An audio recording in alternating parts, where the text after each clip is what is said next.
And it came to pass that Alma and his followers did leave the waters of Mormon, and did return to the city of Zarahemla, and rejoined the people of Nephi.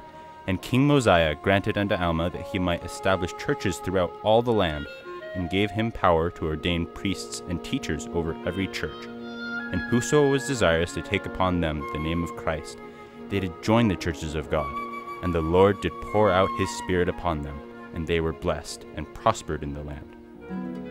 Now there were many of the rising generation that did not believe the tradition of their fathers.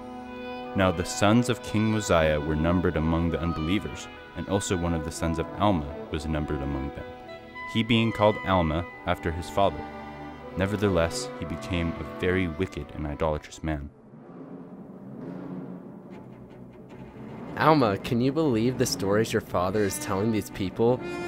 Stories about the future and God coming to earth to live among them. And yet his followers grow in number every day. Yes, Ammon, it is hard for me to watch these people who are so easily deceived by my foolish and delusional father. I do not understand why people are so willing to live their lives based on hope that if they obey some being that they can't even see, that they'll be happier than if they just do whatever they want and try to get what they want. I agree. Their lives seem so boring. I'll take the fine things of this life that I can get for myself any day over some silly faith in so-called blessings from heaven, whatever that means. You are right, yet more and more are listening to us and seeing their foolishness. People, I know that you have been listening to my father. He is a good speaker, and I know the stories he tells and the promises he makes are interesting to you.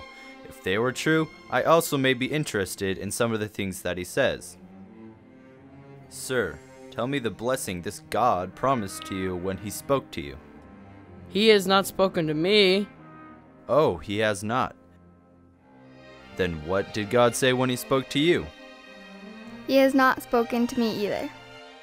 Oh, well, who among you has God spoken to? He has not spoken to any of us. But surely you have seen this God that my father speaks of. No, none of us have seen him. We only believe in our hearts that he is there, and what your father tells us is true. Yes, and you should be ashamed that you go about trying to destroy the work of your father and leading the people astray. I say that you should be ashamed to be so gullible to believe these stories with no proof of their truth. I say that you should not simply hope for some being to come and save you, but should look to yourself for your own advancement. This life should be about making yourself happy. It is about getting whatever riches and pleasure you can for yourself. Listen to me, and I will show you how to enjoy this life. More and more people listen to you, Alma. Your words and promises of riches and the pleasures of life are very appealing to them. Soon your father will have no followers, and they will all be following you. Let us go to the next city. I understand that there are many there who are desirous to hear what you have to say. Listen, is that thunder? Wait, it is the earth shaking. Do you feel it?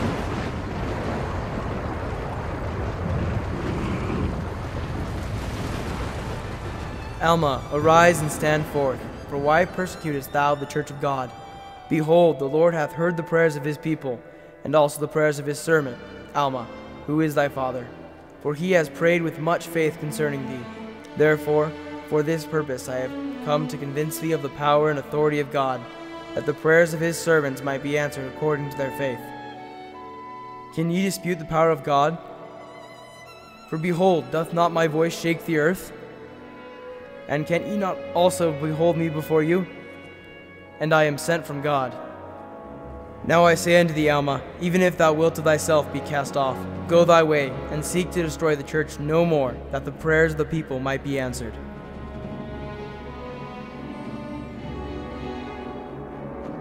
Alma, can you hear me? He is weak. He cannot move.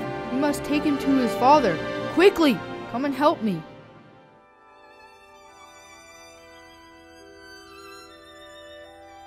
Now it came to pass that for 2 days and 2 nights Alma the younger lay as though he were dead.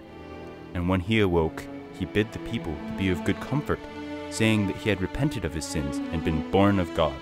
And from that time forth, Alma and the sons of Mosiah did seek no more to destroy the church, but did travel throughout all the land, zealously striving to repair all the injuries which they had done to the church, and explaining the prophecies and the scriptures to all who desired to hear them. And thus they were instruments in the hands of God in bringing many to the knowledge of the truth, yea, to the knowledge of their Redeemer.